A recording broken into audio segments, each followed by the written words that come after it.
मेरे सुनने वालों को और जो नहीं भी सुनते उन सबको मेरा बहुत बहुत हार्दिक प्रणाम।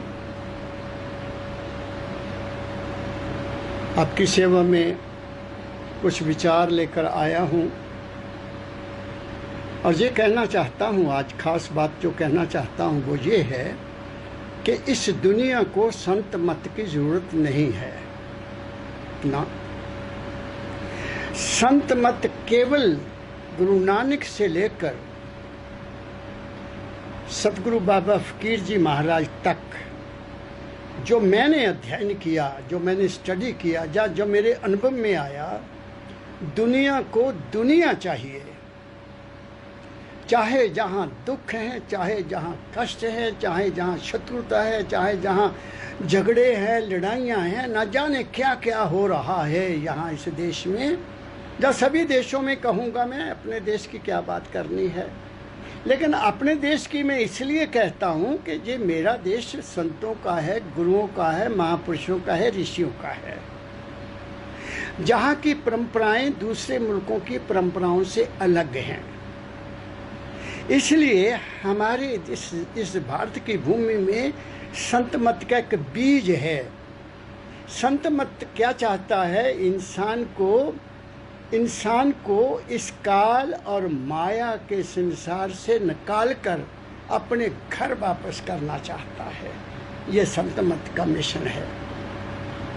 यही राग गुरु नानक साहब ने गाया, यही राग कबीर साहब ने, दादू, पलटू, जगजीवन राम जी, क्या नाम है, तुलसी साहब जी महाराज, स्वामी जी महाराज, राय सालग्राम साहब जी महाराज, बाबा ज्वाला सिंह जी महाराज, जो डेरा बनाना ही नहीं चाहते थे। क्या कह रहा हूँ मैं आपको? दो चीज़ें हैं, मेरी बात को ध्यान से सुनने वालों सुनना। दो चीज़ें हैं हमारे जीवन में, एक है संसारिक जीवन, एक है परमार्थिक जीवन। इसको संसारिक जीवन को संत मत में प्रवृत्ति मार्ग कहा गया है और संत मत की मार्ग को निवृत्ति मार्ग कहा गया है। जो संसारिक जीवन है इसमें दो चीजें काम करती हैं। दो, एक तुम्हारा अपना जीवन और दूसरा तुम्हारे जीवन को मार्गदर्शक करने वाला कोई ना कोई संस्था, कोई ना कोई धर्म, कोई ना कोई नियम, कोई ना कोई सिद्धांत आपके लिए बने हुए हैं जो समय समय पर बदलते रहते हैं। सतयुग से लेकर आज तक कितनी नई परंपराएं पैदा हुई, कितने नए धर्म पैदा हुए चले गए, पैदा हुए चले गए, पैदा हुए खत्म होते गए। और आज भी इस मानव जाति के सामाजिक जीवन को और अपने धार्मिक जीवन को सुखमय बनाने के लिए न जाने कितने मेरे देश में संस्थाएं हैं, सामाजिक रूप से भी, राजनीतिक रूप से भी और धार्मिक रूप से भी ऐसी ऐसी संस्थाएं मेरे देश में हैं। जो धर्म, जिसको मैं धर्म कहता हूँ, संतों का या जो प्रचलित धर्म है, उनके सिद्धांत क्या हैं, वो भी वही हैं जो मैं कहने जा रहा हूं। और वो सिद्धांत क्या हैं? वो इंसानियत के हैं, इंसानियत के। सब धर्मों में इंसानियत का ही राग अलापा गया है। जिनको मैं नहीं जानता उनके बारे में मैं नहीं कह सकता, लेकिन हमारी संस्कृति, मेरे देश के धर्म, श्री गुरु ग्रंथ साहब जी वाणी को पढ़कर देखिए, वो क्या आलाप रही है, वो क्या संदेश दे रही है। गीता जी को पढ़ के देखिए, गीता 18 अध्याय वाली गीता को पढ़ के देखिए, वो क्या भगवान कृष्ण जी महाराज के मुखारबिंद से क्या कह रहे हैं कि इंसान है क्या। पूरा नक्शा खींचा हुआ उन्होंने। और अर्जुन को समझाया है, कर्म क्षेत्र ही कुरुक्षेत्र, कर्म क्षेत्र ही कुरुक्षेत्र है। क्या हम सुबह से लेकर शाम तक युद्ध नहीं लड़ते हैं? किस लिए? अपनी अपनी रोटी कमाने के लिए युद्ध हो रहा है, कोई अपने नाम और अपनी प्रशंसा के लिए, धन के लिए इस युद्ध में जुटा हुआ है। हर इंसान के अंदर कोई ना कोई ख्वाहिश है, उसको पूरा करने के पीछे वो दौड़ा हुआ है और उसी में अपनी ज़िंदगी को वो व्यतीत कर देता है। और चाहता क्या है? एक सेटिस्फेक्शन, एक सुख, एक शांति, एक आनंद वो प्राप्त करना चाहता है। जो दुनिया के लोग हैं वो सुख घर गृहस्थ में के नए नए जो भी साधन हैं उनमें ढूंढने की कोशिश करता है। कोई स्त्री में सुख ढूंढ रहा है, कोई बच्चों में सुख ढूंढ रहा है, कोई सेवा करके सुख ढूंढ रहा है, कोई दान करके सुख ढूंढ रहा है, कोई यात्रा करके सुख ढूंढ रहा है। ढूंढना ना, सिर्फ मन को शांति देने के लिए सब कुछ कर रहे हैं ना हम। ये तो दुनिया की मैंने बात की है। तुम जहाँ भी तुम्हें सुख मिलता है, शारीरिक सुख मिलता है, मानसिक शांति मिलती है, भैया वो ले लो, इसमें कोई एतराज़ नहीं है। कोई पूजा करके सुख मन का ले लेता है, कोई यात्रा करके पूजा करके ले लेता है, उसमें किसी को एतराज़ क्या है। लेकिन ऐ इंसान, ये तेरा जो सुख है ये हमेशा रहने वाला नहीं है, ये परिवर्तनशील है, ये बदल रहा है। बचपन में तुम किसी और सुख को ढूंढ रहे थे, जवानी में तुम किसी सुख और को ढूंढ रहे थे, जब बुढ़ापा शुरू हुआ तुम किसी और चीज़ में सुख ढूंढ रहे हो, और जब अंत समय आएगा तो ये दुनिया वाले सारे सुख तुम्हारा साथ छोड़ देंगे, फिर दुख ही दुख रह जाएगा। शरीर कमज़ोर हो जाएगा, मन प्रबल हो जाएगा, और फिर जितना मन प्रबल होगा उतनी चिंताएं, उतना फिक्र, उतना बोल बिलाप शुरू हो जाएगा।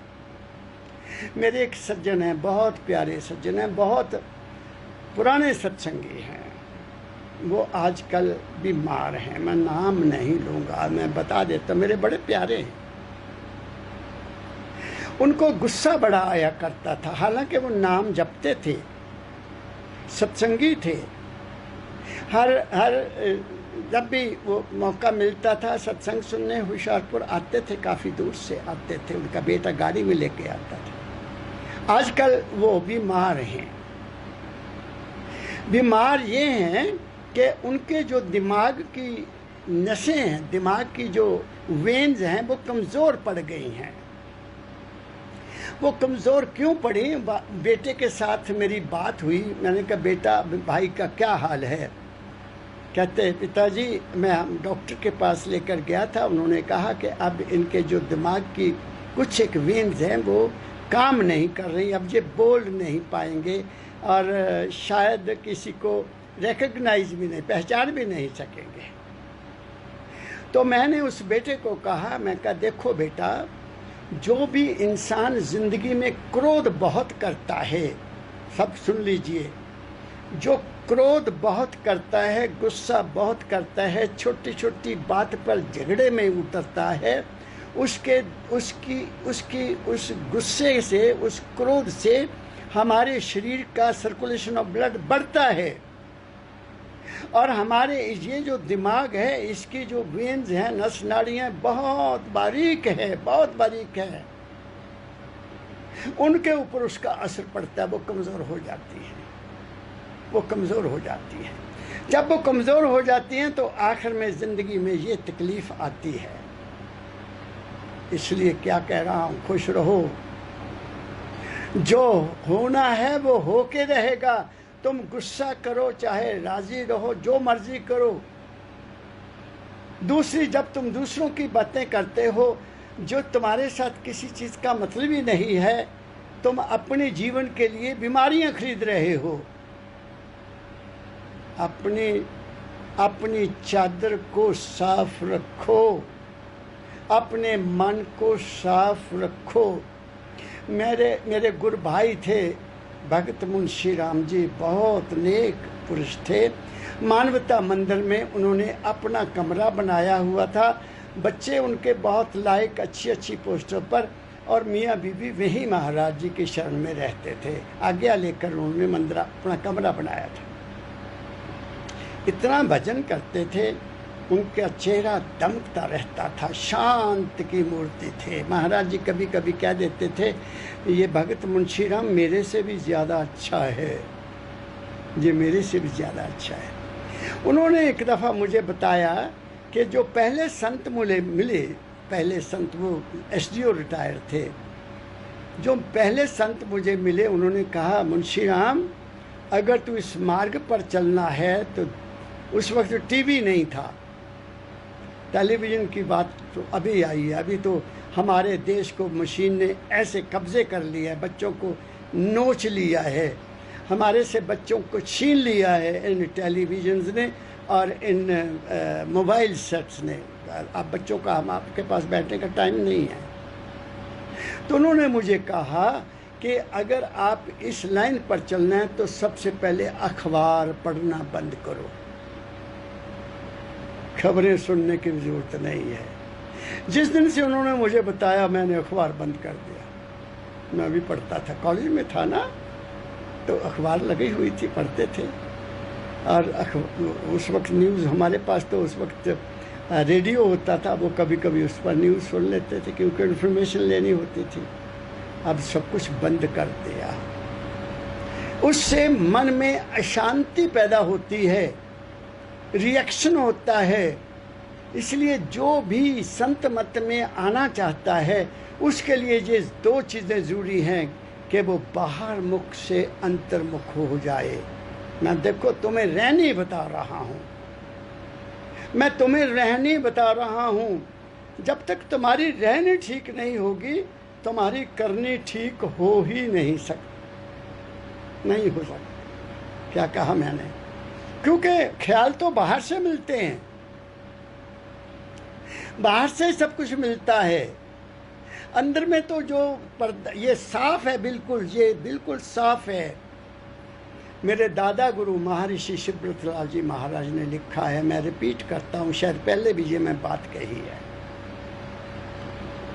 जब बच्चा पैदा होता है तो उसके दिमाग में संस्कार तो जरूर होते हैं, क्योंकि वे संस्कार और वासनाएं उसको लेकर यहाँ आई हैं। बगैर संस्कार के हमने लेना देना है, यहाँ जिसका लेना देना वही आएंगे। मेरी बात तो आप गौर से सुनना। लेकिन उसकी चिदक पाश के ऊपर कोई बाहर का असर नहीं होता। माँ जब बताने लगती है, ना वो बाप को जानता है, ना वो माँ को जानता है, ना वो धर्म को जानता है, ना वो जाति को जानता है, ना वो देश को जानता है। वो दुनिया की किसी बात से कोई वाकफियत नहीं रखता।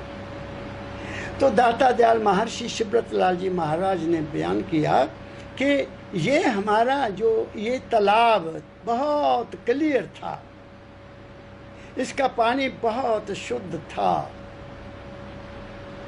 इसमें बड़ी पवित्रता थी। लेकिन इस तालाब में 3 सुराख थे। वो 3 सुराख जो थे, उन सुराखों ने हमारे इस चिदाकाश, हमारे इस तालाब को, इस मानसरोवर को, मानसरोवर मैं कह देता हूँ, मानसरोवर को गंदा कर दिया। और इसमें गंदगी आ गई, हलचल हो गई, और उसने हमारे जीवन पर बहुत बड़ा प्रभाव डाला। वो 3 सुराख क्या हैं? बहुत इम्पोर्टेंट खुराक हैं। वो सुराख है, पहली सुराख है आँखें। जो कुछ भी हम देखते हैं उसका फिल्म यहाँ खिंच जाता है। जाने में या अनजाने में जो कुछ भी हम इन 2 आँखों से देखते हैं, उसकी दृष्टि, उसकी शक्ल, उसका नक्शा हमारे यहाँ पर आ जाता है।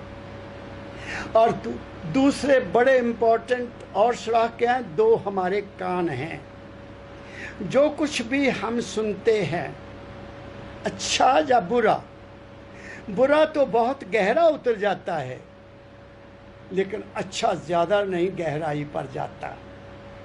उसको सुनते सुनते हमें नींद आ जाती है, क्योंकि ये मन बड़ा जालिम है। कबीर साहब ने कहा, साधो ये मन है बड़ा जालिम, जाको इससे काम पड़े हुए ताको ही है मालूम। दूसरों को नहीं पता ये कितना जालिम है। तो जो कुछ भी हम सुनते हैं, अगर तो ये आदत है कि कहीं मजबूरी से कोई ऐसी बात सुननी पड़े तो इधर से सुनो और इधर से निकाल दो, तब तो आप बच गए। मुझे छोटी सी और बात इसमें कह देता हूँ। मेला लगा हुआ था, बहुत अच्छा मेला लगा हुआ था। उसमें तरह तरह की मूर्तियाँ रखी हुई हैं। आपने देखा होगा, हमारे तो देश में भगवान भी बिकता है। जो मर्ज़ी फ़ोटो ले लो, जो मर्ज़ी बुत ले लो, आप पैसे दो और ले आओ। भगवान भी बिकता है। कितने अफसोस की बात है, हम उसको भी बेचते हैं और अपना रोटी पानी लेते हैं। तो मूर्तियाँ बनी हुई हैं। तो एक मेरे जैसा आदमी गया कि भाई साहब इस मूर्ति की क्या कीमत है, ये जो है। कहता बाबूजी पसंद कर लो पहले। कहता है ये भी बहुत अच्छी है, ये भी बहुत अच्छी है, दोनों एक जैसी हैं। मुझे इसकी कीमत बताओ क्या। कहते इसकी कीमत है 5 रुपए। अच्छा, और इसकी कीमत क्या है दूसरी की? कहते इसकी कीमत है 15 रुपए। आहा, अरे शक्ल तो एक जैसी है, कोई फर्क नहीं है। उतनी सुंदर ये मूर्ति है, उतनी सुंदर ये है। आपकी जो डॉल बनाई हुई आपने, दोनों सुंदर हैं। कहता नहीं साहब बाबूजी फ़र्क बहुत है। क्या फ़र्क है? उसने अपने पास एक तीली रखी हुई थी, लंबी सी झाड़ू की तीली, बांस की। उसने उठाई तो जो 5 रुपए वाली थी उसके इस कान से डाली और इस कान से निकाल दी। कहते ये 5 रुपए की है। कहता अब इसको बताओ। उसने इधर से डालने की कोशिश की, इधर नहीं निकली। इधर से डालने की कोशिश की, इधर नहीं निकली। कहता बाबूजी इसकी कीमत 15 रुपए है। कहता ये ऐसी मूर्ति है कि ये कुछ भी सुनती है, अंदर लेती नहीं है, अंदर नहीं ले जाती। चले गई सत्संग सुनने के लिए, इधर से सुन रही, इधर निकाल दिया, इधर से सुना, इधर से निकाल दिया, इधर से सुना, इधर निकाल दिया। और ये ऐसी मूर्ति है, इधर से सुनेगी वो भी अंदर ले लेती है, इधर से सुनेगी तो वो भी अंदर ले लेती है, लेकिन बुराई नहीं सुनती। ये बुराई नहीं सुनती। इसलिए हम कौन सी मूर्ति बनना है? हम अगर महंगी मूर्ति बने, उस परम पिता की प्यारी मूर्ति बने, अरे तुम हो ही वो, लेकिन तुम्हें बताने वाले ने बताया नहीं कि तुम क्या हो। तो ये दूसरा बड़ा भारी सुराख है, इसको बंद करो जितना हो सकता है, जितना हो सकता है इसको बंद करो, तुम्हें सुख मिलेगा। और तीसरी हमारी रचना है, ये हमारी रचना। हम बोलते हैं, खाते हैं, जो कुछ भी हम खाते हैं उसका असर इस हमारी चिदाकाश के ऊपर चलता है। मैंने आपको बड़े मिसालें दे दे के समझाया है कि हवन में जो चीज़ डालोगे उसका जो धुआं या उसकी जो खुशबू या उसका जो फ्यूम जो भी निकलेगा, उस परफ्यूम वो ऊपर जाती है, ब्रह्मांड में जाती है। ऐसे जो कुछ भी हम खाते हैं, तामसिक खाते हैं तो तामसिक विचारधारा हमारे इस मस्तक को असर करती है। राजसिक भोजन खाते हैं तो उसका असर हमारे चिदाकाश पर आता है। और अगर सात्विक भोजन खाते हैं तो फिर सात्विक विचार हमारे अंदर आते हैं। अब तुमने देखना है कि इस मानसरोवर को आपने कैसे शुद्ध रखना है, तुम्हारी मर्जी है।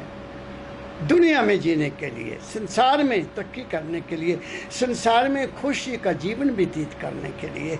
और जब तक हम संसारिक दृष्टि से सुखी नहीं होंगे, मेरी बात को पकड़ना आपने, जब हमारी दुनिया सुखी नहीं है, हमारा खाने का, हमारा सुख का जीवन व्यतीत करने के साधन नहीं है, हमारी आय का साधन ठीक नहीं है, हमारे परिवार में एकता, प्यार, सुख, शांति नहीं है, तो फिर बताइए तुम नाम जप सकते हो? नहीं जप सकते। नाम तो मिल जा गया, नाम तो मिल रहा है, जाओ कहीं पैसे देकर नाम मिल रहा है कईयों ने फीस रखी हुई है। वो नाम तुम्हें तारेगा नहीं। नाम वो है जो बिन मांगे मिले। जब महापुरुष अपनी पूरी हस्ती में कायम दायम होकर आपका अंदाज़ा लेकर, आपका टेस्ट लेकर, आपकी मनोकामना को समझकर, आपकी रहने का अंडरस्टैंड करने के बाद जब तुम्हें वो एक इशारा करेंगे, एक राय देंगे, एक शब्द कहेंगे, तो वो आपके लिए नाम हो जाएगा। क्या कहा मैंने? तो उस नाम को उस नाम को प्राप्त करने से पहले जो कुछ मैंने कहा, अगर वो नहीं है तो तुम नाम जपने में बैठ ही नहीं सकते हो, क्योंकि तुम्हारे मन में चंचलता है, तुम्हारे मन में बाहर की दुनिया घुसी हुई है। तुम अपने इस 5 तत्व के बने हुए मंदिर में उतरना ही नहीं चाहते, उतर सकते ही नहीं। यही तो मंदिर है असल में, जिसको उस मालिक कुल ने बनाया है। क्यों बनाया उसने? मैं जो समझता हूँ वो इसलिए बनाया कि उसने अपनी अंश इसमें बैठानी थी, अपनी अंश इसमें बैठानी थी। इसलिए उसने इसको 5 तत्व की चारों पांचों चीज़ों लेकर कंप्लीट बनाया। इसलिए इसको शास्त्र पूर्ण कहते हैं। पूर्ण, तुम पूर्ण हो। और मैंने हजूर बाबा हरचंद सिंह जी महाराज का सत्संग सुने हुए हैं 2-3। जब मैं पढ़ता था कॉलेज में, वो होशियारपुर में आया करते थे। और उनका बड़प्पन देखिए क्या था कि जब भी वो होशियारपुर आते थे, सबसे पहले मेरे सतगुरु बाबा फकीर को मिलकर फिर पंडाल में आते थे। पहले वहाँ जाते थे, घर उनके मिलकर फिर आते थे। अगर टाइम नहीं होता था तो अपनी कार भेज देते थे उनको लाने के लिए कि मैं उनको मिलना है। उनको मिलने के बाद वो स्टेज पर जाते थे। मेरी आंखों देखी बातें हैं ये। तो वो कहा करते थे, ये नर नारायणी देह है, नर नारायणी देह, जिसमें नारायण रहता है। उर्दू में किसी ने कहा अशरफ मखलूकात, मखलूक कहते हैं दुनिया, अशरफ सबसे उत्तम। इस दुनिया में मखलूकात में जो भी जीव जीवन है, उसमें ये सबसे उत्तम आपका चोला है। और अंग्रेज ने किसी ने इसको कहा top of the creation, you are the top of the creation. अब 3 चीजें तो मैंने आपको ये कही कि you are top of the creation.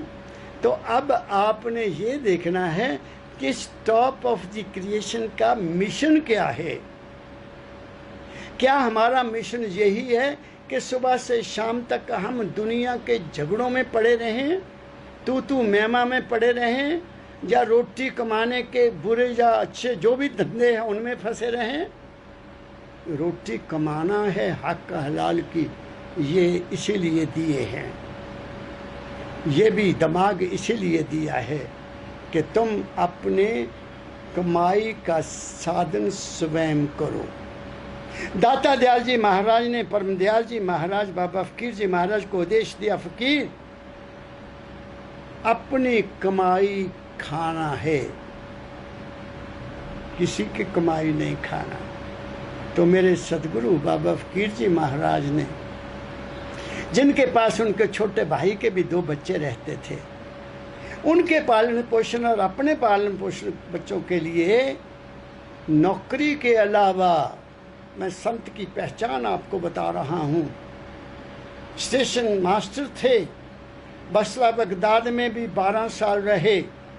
माँ बाप की अटल जितनी भी सेवा कर सकते की, बड़े आज्ञाकारी। और जब पैसे की ज़रूरत ज़्यादा पड़ती थी तो पास ही स्टेशन के भट्ठा था ईंटों का, वहाँ से रात को ईंटें निकाल कर उसके पैसे कमाया करते थे, हाथों में खून निकल आता था। और फिर जब ड्यूटी खत्म हो गई, कपड़े बदलने, सवारियों का क्या पता कौन साहब हैं, कपड़े बदलिए, कुली के कपड़े डाले और कुली के काम भी कर लेते थे। आह, मैं उस सत्य पुरुष के श्री चरणों में अपना जीवन गुजारा है। और मुझे तो नौकरी ऐसी दी उन्होंने, इतनी बढ़िया नौकरी दी मुझे, मैंने उन्हीं से संस्कार लिए। मैं अपने माता पिता पर कोशिश की मैं बाहर ना बनूं, उनको तंग ना करूं, पैसे के लिए तंग ना करूं, लेकिन उन्होंने कोई कमी नहीं छोड़ी, हर तरह का मेरे लिए कष्ट उठाया और मुझे कॉलेज में नौकरी मिली। कितनी ईमानदारी, कितनी अच्छी, कितने नौजवान, लाखों बच्चे मेरे किस्से पढ़ के गए हैं, मिलते हैं मुझे, बड़ा याद करते हैं। मेरी बात आप समझ गए? जिंदगी में ख्याल कोई लेने का कभी सोचा ही नहीं कि दुनिया में क्या हो रहा है। राम रचि रखा सब कुछ, जो उसने रचना की है उसका प्रबंध उसके हाथ में है, उसमें ना मैं दखल दे सकता हूँ ना कोई दखल दे सकता है। बाबा फकीर जी महाराज कहा करते थे, ये दुनिया को कोई ठीक नहीं कर सकता। अगर ये दुनिया ठीक होने वाली होती तो महात्मा बुद्ध ही कर जाते, जैन मुनि महावीर जी कर जाते, महात्मा बुद्ध ही कर जाते, जिन्होंने 1921-22 में हिंदुओं और मुसलमानों में एक बर्तन में पानी पिलाया। लेकिन 1947 में क्या हुआ? मैं छोटा था, मैंने भी वो सीन देखे जब लोगों को कत्ल किया जाता था। हम भयभीत होकर कमरे में लुक जाते थे। अब भी वही नफरत मेरे देश में है, वही नफरत धर्मों में है। इसको छोड़ो आप, हर धर्म में कितने सेक्ट हैं, छोटे छोटे दायरे बने हुए हैं, कोई एक दूसरे से मिलकर बैठने को तैयार नहीं। इस्लाम धर्म में देख लीजिए, ईसाई धर्म में देख लीजिए, हमारे सनातन धर्म में देख लीजिए, राधा स्वामी मत में देख लीजिए, सब अपनी डुगडुगी बजा रहे हैं। तो उनसे तुम क्या उम्मीद कर सकते हो? उनसे उम्मीद नहीं की जा सकती।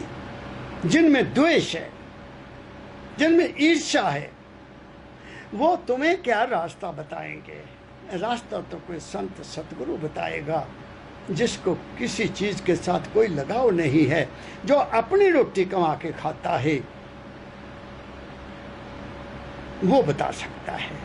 और मैं उसमें से एक भाग्यशाली हूँ कि मुझे एक ऐसे सत्पुरुष मिले जिन्होंने मुझे ये रास्ता बताया और जिंदगी का राज मिला।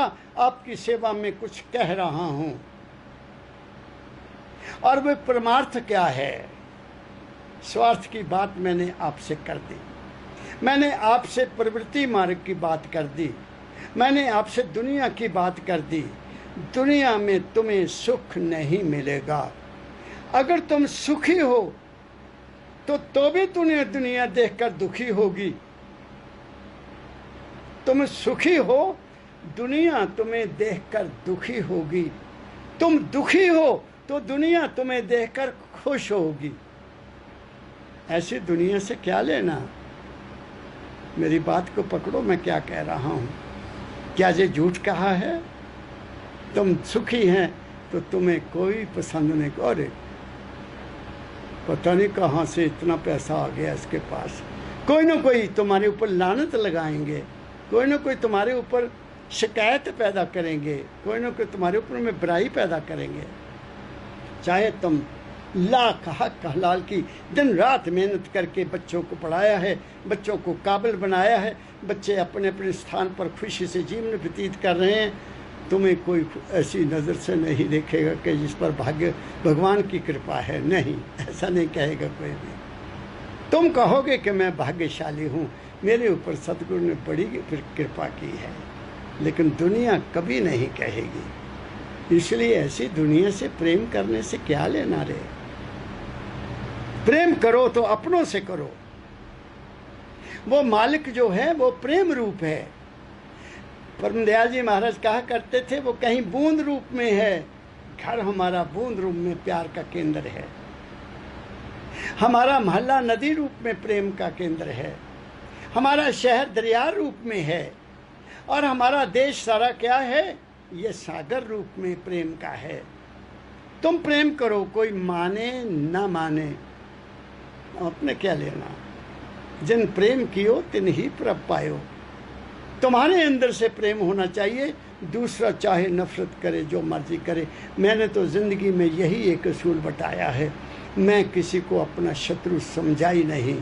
हालांकि बहुत बहुत हमारी सर्विसेज में क्या क्या होता है, मैं उसको आपके साथ शेयर नहीं करता हूँ। तुम्हें कोई देखकर खुश नहीं होता है। मेरी बात समझ रहे हो। तुमने खुश करना है अपने आप को, किसी की खुशी के लिए कुछ नहीं करना।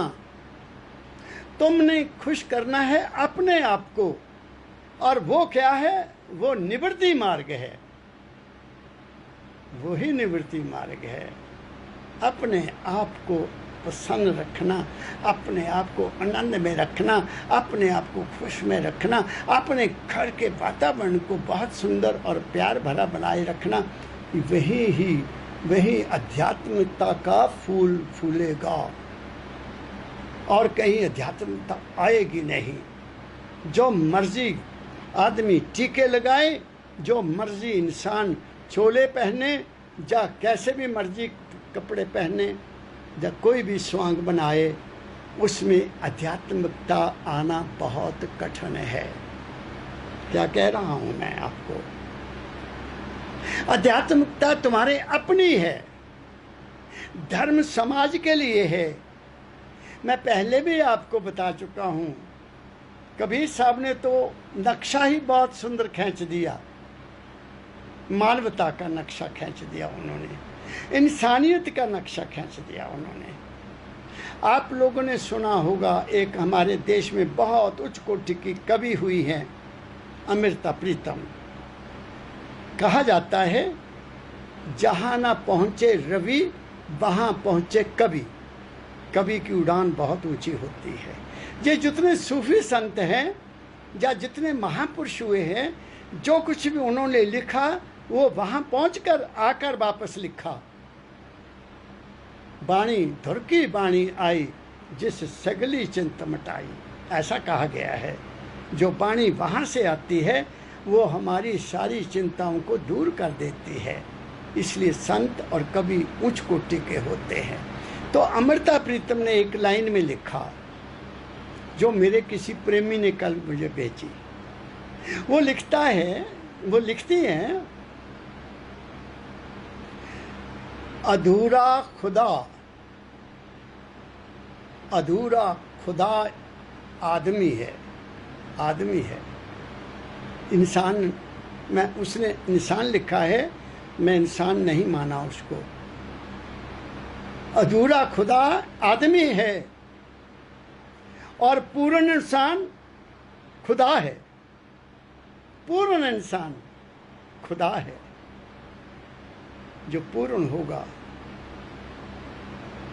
इसलिए मेरे सतगुरु बाबा फकीर जी महाराज ने किसी भी धर्म का नाम ना लेते हुए, किसी भी संस्था का नाम ना लेते हुए, किसी भी स्पिरिचुअलिटी का या रूहानियत का केंद्र कहना कहते हुए ये लिखा, मानवता मंदिर, और इंसान बनों का झंडा वहाँ लहरा रहा है।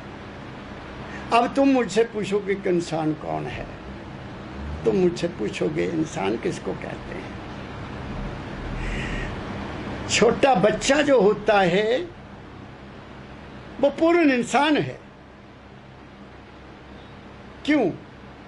उसमें कोई द्वेष नहीं है, उसमें किसी भी धर्म का लेश मात्र में कोई सवाल ही नहीं पैदा होता। वो पवित्र रूप में है। इसलिए शेक्सपियर, जो इंग्लैंड का सबसे उच्च कोटि का कवि हुआ है, उसने लिखा है, if you want to see God, see the child. तुम छोटे बच्चे को देखो माँ की गोद में, जो सेहतमंद है, माँ भी सेहतमंद है, पिता भी सेहतमंद, उनका बच्चा भी सेहतमंद होगा। जो कमज़ोर माँ बाप है, उनके बच्चे कैसे सेहतमंद हो ही नहीं सकते। वो खिलेगा, तुम्हें देखकर खुश होगा। मुझे तो याद है जब कभी बस में सफ़र करता था या कभी ट्रेन में सफ़र किया, अब तो मैं करता नहीं, तो बच्चे माँ की गोद में देख के मैं उनसे बहुत खुश होता था, वो मुझसे खुश होते थे। और कई दफ़ा मेरी तरफ को ऐसे बाजू उठा देते थे। औरतें समझती थी ये पता नहीं आदमी कौन है। मैं कहा बेटे चिंता न कर, मेरे को ऐसे ही इसके साथ बातें करने दे। और वो खुश होता था, क्योंकि उसको मेरे तेरे का पता ही नहीं है। संत की स्थिति ये हो जाती है और वो संत इंसान बन जाता है। मेरे सदगुरु बाबा फकीर जी महाराज कहते थे, मैं 99% तो हूँ, अभी 1% में इंसान नहीं बना। शायद जब चोला छोड़ूंगा तो शायद बन जाऊं। क्या बात कही उन्होंने। मैं उनके श्री चरणों से आपके साथ बात कर रहा हूं। छोड़ो इस दुनिया के झमेले को, छोड़ो जितना छोड़ सकते हो। ये बहुत बड़ा जंजाल है, ये काल और माया का इतना बड़ा जंजाल है, इससे निकलना बहुत कठिन है। लेकिन जब दया गुरु की हुई, चरणों की भक्ति मिल गई। जब गुरु की दया हो जाती है, उनकी कृपा हो जाती है, अरे तुम्हारे अंदर वो रोशनी हो जाएगी, तुम्हारे अंदर वो प्रकाश, वो शब्द जो जिसको लोग अनहद कहते हैं, वो ज़रूर खुल जाएगा। अगर तुम्हारे इन कानों में कोई गूंज आ रही है, इन कानों में कोई किसी तरह की आवाज़ आ रही है, वो अनहद नहीं है। क्या कह रहा हूं मैं? वो तुम्हारे दिमाग में खुश्की है, तुम्हारी खुराक ठीक नहीं है, तुम बावले हो। कहते हैं कुछ लोग, कहते हैं कि हमें तो हर वक्त वो नाद सुनाई देता है। नहीं देता, मैं गारंटी करता हूँ। वो जो शब्द है, सुनो मेरे प्यारियों, मेरी बात को ध्यान से सुनो, अध्यात्म की बात कह रहा हूँ। ये कान, ये आँखें और ये शरीर सतगुरु के दरबार में बैठकर इनका पूर्ण रूप से उनके शब्द के साथ मिल जाना और उनके रूप को आँखों में उतार लेना, ये पहला सबक है। ये पहला सबक है। और गुरु को परम तत्व समझना। परम तत्व का क्या मतलब? परम तत्व वो जिसमें से प्रकाश और शब्द निकलता है। मैं उस हस्ती को, उस ताकत को क्या कहता हूँ? मैं उसको कहता हूँ, वो तो टकसाल है, टकसाल है, जिसमें से खुशी निकलती है, आनंद निकलता है, मस्ती निकलती है, शांति निकलती है, प्रकाश निकलता है और शब्द निकलता है। दुनिया के शब्द सुनने के लिए ये कान हैं, दुनिया को देखने के लिए ये आँख है, व्यवहार करने के लिए, ये व्यवहार करने के लिए मिले हैं। ज़बान भी मीठी बाणी बोलने के लिए मिली है, कान भी गुरबाणी सुनने के लिए मिले हैं, और ज़बान बुराई करने के लिए नहीं मिली। छोटी है, देखो नर्म है, इसमें क्रोध कहाँ से निकलता है मुझे नहीं समझ पाई। आंखें उस मालिक को हर रूप में देखने में के लिए है। एक तो ये बात हो गई। मन की अपनी दुनिया है, मन हमारा सूक्ष्म शरीर है, सूक्ष्म, तुम सपने में चल जाते हो, मन सब कुछ दिखाता नहीं आपको। तुम सुनते भी हो, खाते भी हो, गाते भी हो, बोलते भी हो, चलते भी हो, दौड़ते भी हो, गर्मी भी महसूस करते वो हमारा सूक्ष्म शरीर है। वहाँ ना जे कान काम करते हैं, ना जे आंखें काम करती हैं, ना जे ज़बान काम करता है, ना जे हाथ काम करते हैं। तुम्हारी वो दूसरी दुनिया है, वो स्वप्न की दुनिया है, वो सूक्ष्म दुनिया है, ये स्थूल दुनिया है। स्थूल ठोस नजर आ रही है, वो सूक्ष्म दुनिया है। दोनों ही दुनिया तुम्हारी है। वो दुनिया तुम्हारा मन बनाता है, ये दुनिया तुम्हारी काल और माया बनाती है। क्या कह रहा हूं मैं आपको? है तो वो भी काल और माया, जो तुम्हारा स्वप्न है, क्योंकि वो तुम्हारे मन की ही सारी क्रिएशन है। तुम्हारे माइंड ने सब कुछ पैदा किया है वो, और बाहर भी हमारे मन और बुद्धि ने सब कुछ पैदा किया है। मेरी बात को पकड़ने की कोशिश करो। तो क्या तुम पता है कि वहाँ तुम्हारा जो मन काम कर रहा है या तुम्हारी आंखें देख रही हैं, तुम हो? तुम तो सोए हुए हो। नंबर 3, हमारी एक आत्म स्वरूप है, हमारा एक आत्म स्वरूप है, जहाँ ये शरीर और मन शांत हो जाता है। संत मत में इसको कहा गया है पहली स्टेज हमारी सजदल कमल की है, जहाँ विचार पैदा होते हैं, तरह तरह के विचार पैदा होते हैं। ये विराट रूप है, सारी दुनिया यहाँ से निकलती है। जो भगवान कृष्ण ने दिखाया अर्जुन को, वो विराट रूप यहीं से तो पैदा होता है। फिर त्रिकुटी है जिसमें 3 चीज़ें हैं, जिसके साथ तुम्हारा इश्क है, जिसके साथ तुम्हारा प्रेम है, जो तुम्हारा इश्क है, वो वहाँ पैदा होता है। गुरु पैदा होता है। तुम्हारा मन, तुम्हारी श्रद्धा, तुम्हारा विश्वास, तुम्हारा इश्क तुम्हारे गुरु को तुम्हारे अंदर पैदा कर देता है। वो है नहीं, तुमने बनाया, वो बाहर से नहीं आया, लेकिन तुम उसी रूप को देखकर आनंदित हो जाते हो। आह, आज मैंने गुरु के दर्शन किए, बड़ा आनंद आया। लेकिन वो तुम्हारा अपना ही मन है, तुम उनको देखते हो, तुम्हारी आंखें हैं ना, वहाँ देखते हो। कई लोग तो उनसे बातें भी करते हो, वो तुम्हारे मन ने ही बनाया है। तुम 2 रूप हो जाते हो वहाँ, एक तुम, एक तुम्हारा गुरु, और एक तुम्हारा बीच में प्यार, लगन। इसलिए इसको त्रिकुटी कहते हैं। यही लोग रुक गए कहीं, क्योंकि वहाँ 3 चीज़ें हैं, तो वहाँ ओम ओम ओम की आवाज़ आती है। उत्पत्ति होती है, स्थिति रहती है, गुरु का रूप रहता है, और फिर वो अलोप हो जाता है। इसलिए इस ओम शब्द कहा गया है। ओम इस प्रकृति की धुन है, ओम इस संसारिक, इस ब्रह्मांड की धुन है। जो इस धुन में रहेगा वो वहां नहीं पहुंच सकता। क्या कह रहा हूं मैं?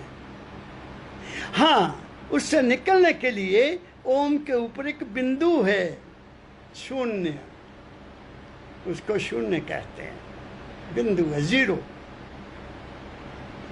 उसमें जाना है। वहां निर्विकल्प समाधि लगती है। त्रिकुटी में निर्विकल्प समाधि नहीं है, सजदल कमल में भी निर्विकल्प समाधि नहीं है। शून्य में, महाशून्य में निर्विकल्प समाधि है। वहाँ तुम सब कुछ भूल जाते हो, और वहाँ उस भूलने में भी तुम्हें अपने अंदर में तुम्हारा जो अंतःकरण है, वो कोई ना कोई आवाज़ सुनता है, कोई ना कोई ध्वनि सुनता है। वो ध्वनि तुम्हारे शरीर की प्रकृति के अनुसार है। हमारे सबके शरीर एक जैसे नहीं हैं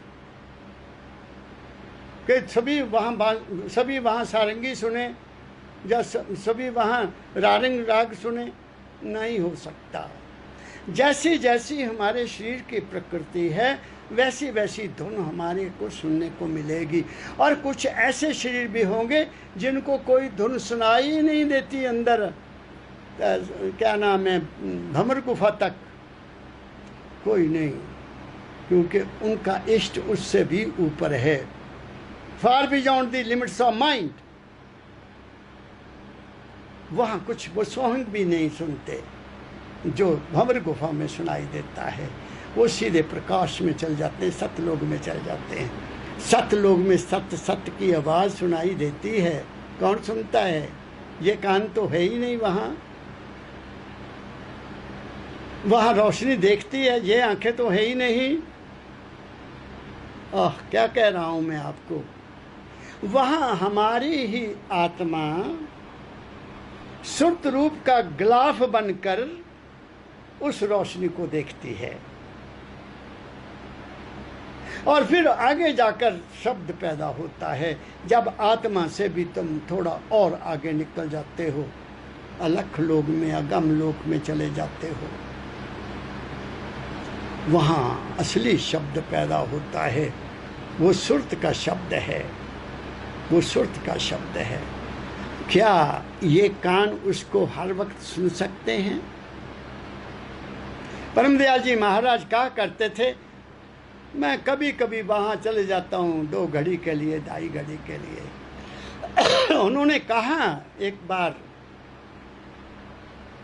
गोपाल जी सेवक थे परमदयाल जी महाराज की, जो हर वक्त देखभाल करते थे। एक दफ़ा उन्होंने लिख दिया कि अगर मैं समाधि में वहाँ चले जाऊँ 2 घंटे 3 घंटे से ज़्यादा, तो मेरे को जगाने का या इंजेक्शन देने का या डॉक्टर को बुलाने की किसी को ज़रूरत नहीं है। किसी ने बुलाना नहीं किसी को भी। I will remain there. लेकिन गोपाल जी बहुत समझदार थे।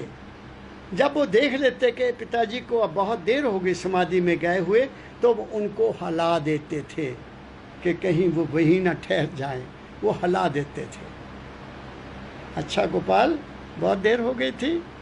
जी पिताजी, जी पिताजी, ये करना था, वो करना था, मंदिर जाना था, सत्संग का टाइम हो गया। मेरी बात आप समझ रहे हैं? नथ खस महथ, तुम किसी को तो मान लो अपना।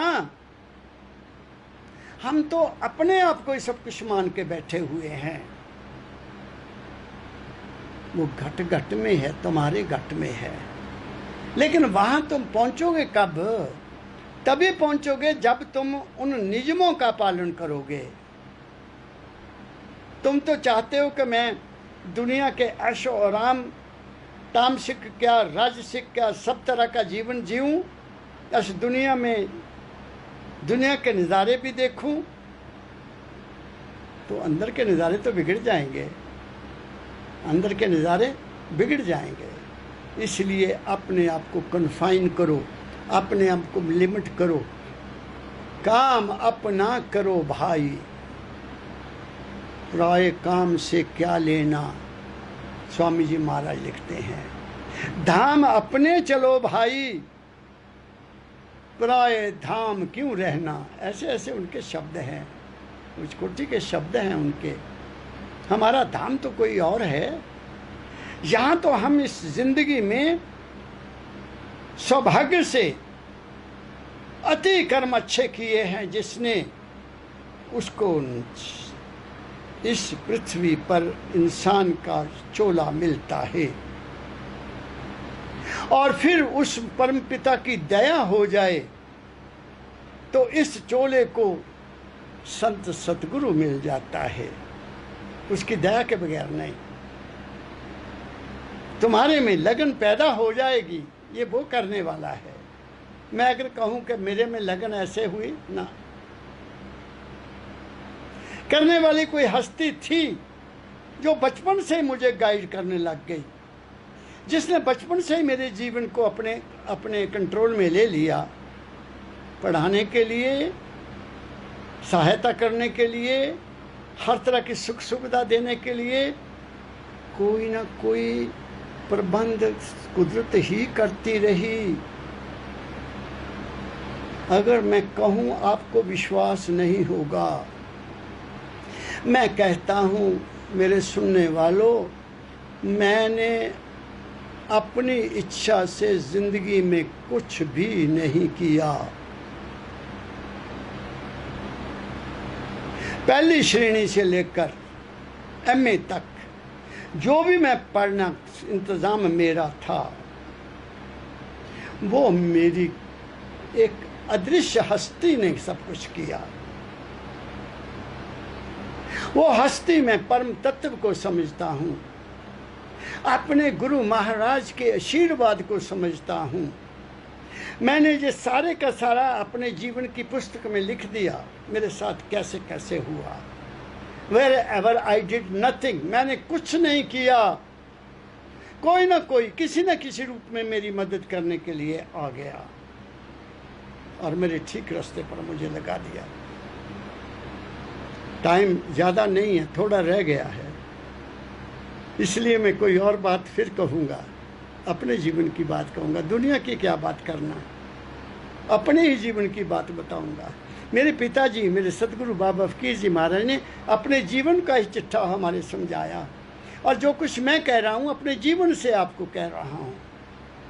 मैं कोई ऐसी बात नहीं कहता जिसको मैंने देखा नहीं है, जब मेरे साथ जो गुजरी नहीं है। इसलिए चलना है तो पहले, सबसे पहले किसी एक के हो जाओ। और मैं दावे से एक बात फिर कह देता हूं कि ऐ इंसान, तो जिसकी भी मर्जी पूजा कर ले, तुम्हें दुनिया की हर चीज मिल जाएगी।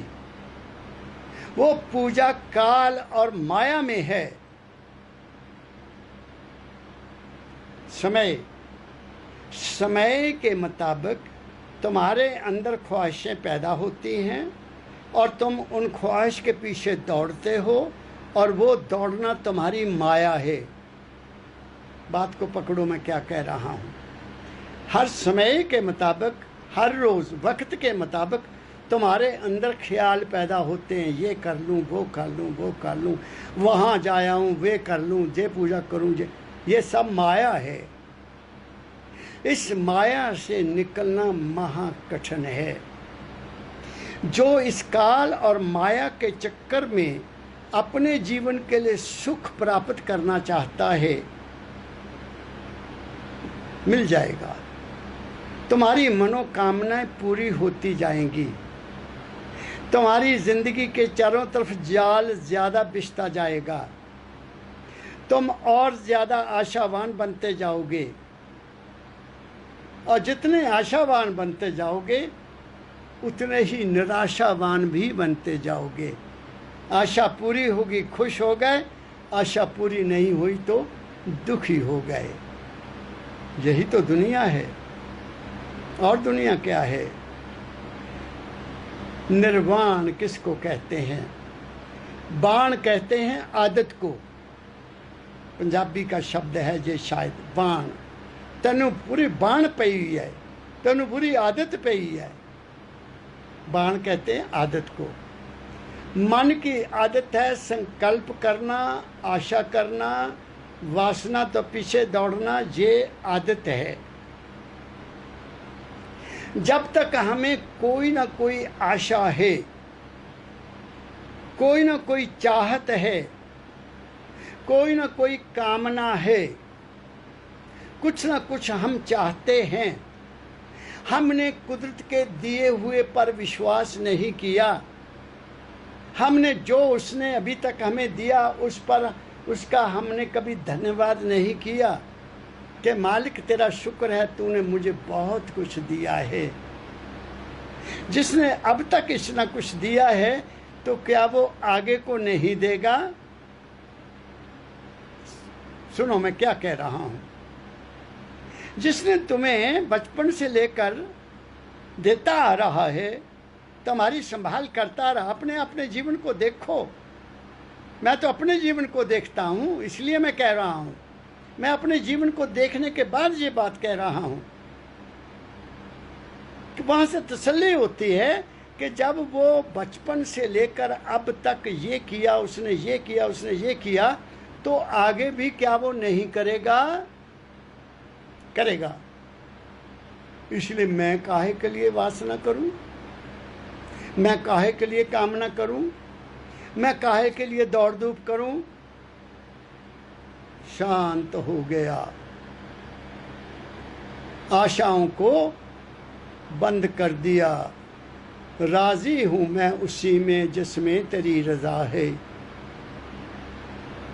दाता और गुरु नानक साहब ने लिखा, नथ खसम हथ रिज़्क तक्के दे, रिज़्क भोजन रोटी, रिज़्क तक्के दे, जहां दाना तहां खाना, नान का सच है।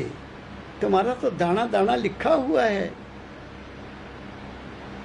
तुम्हारा तो दाना दाना लिखा हुआ है। जब इंसान का आखिरी समय आता है, मैं उस भाई के बीमारी जो है उसके बारे में अपने उस बेटे को कहा, मैं कहा बेटा अब ये बता के वो खा लेते हैं। हाँ पिताजी, वो मैं कहूँगा कि मुंह खोलो खा लो कुछ, तो कभी कभी मुंह खोल देते, कभी कभी नहीं खोलते।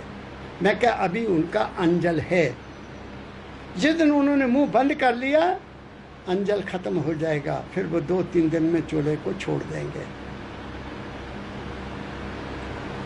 ऐ इंसान तू भूला हुआ है। क्यों भूला हुआ है? क्योंकि तुम्हें ज्ञान नहीं मिला। तू क्यों भटका हुआ है? क्योंकि तुम्हें सतगुरु नहीं मिला। तू क्यों भटका हुआ है? क्योंकि तुम्हें ज्ञान, समझ, विवेक इसकी कमी है। तुम्हें उस परम पिता के ऊपर विश्वास ही नहीं आया। तुमने उसको छोड़कर उसको मूर्ति बनाकर रख दिया। इंसान से नफरत, मूर्ति को प्यार, ये कहाँ की इंसानियत है? ये इंसानियत नहीं है, ये हैवानियत है। ऐ इंसान तू सुखी रहना चाहता है तो मानव बन, मानव बनकर मानव से प्यार करना सीख। तेरी मदद वही करेगा जिससे तुम्हारा प्यार है। दूसरा तुम्हारी मदद के लिए कोई आएगा नहीं। इसलिए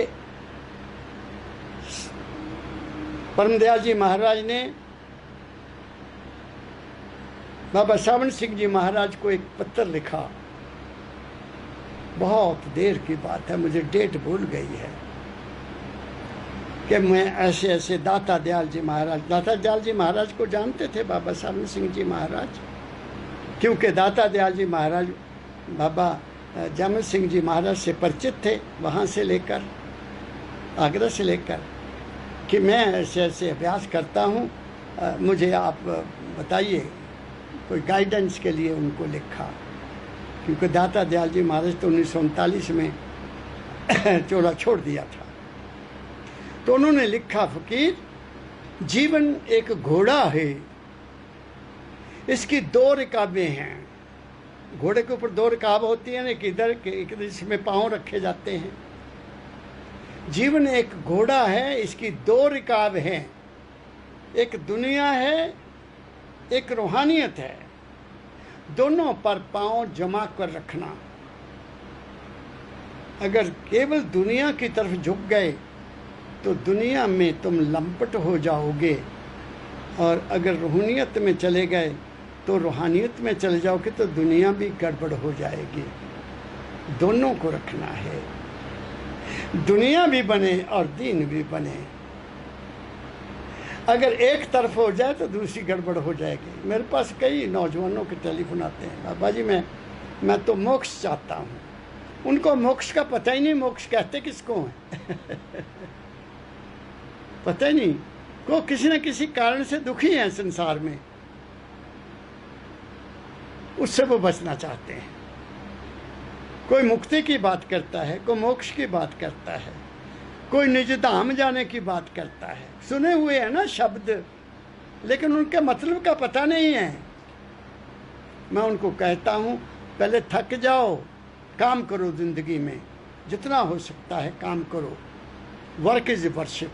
नौजवानों के लिए तो यही मैं कहता हूँ कि तुम्हारे लिए एक ही पूजा है, work hard and work hard. पहले ज़िंदगी में कामयाब हो जाओ, जब ज़िंदगी से थक जाओगे फिर इधर आ जाना, तुम्हारे साथ मालिक हमेशा सदा रहेगा। बस इन्हीं शब्दों के साथ आज मैं यहीं अपनी वाणी को विराम देता हूँ। मेरे विचारों पर ज़रा चिंतन करो, विचार करो। आप सबको मेरी हार्दिक शुभकामना और आप सबको मेरा हार्दिक प्रणाम, नमस्कार। राधा स्वामी।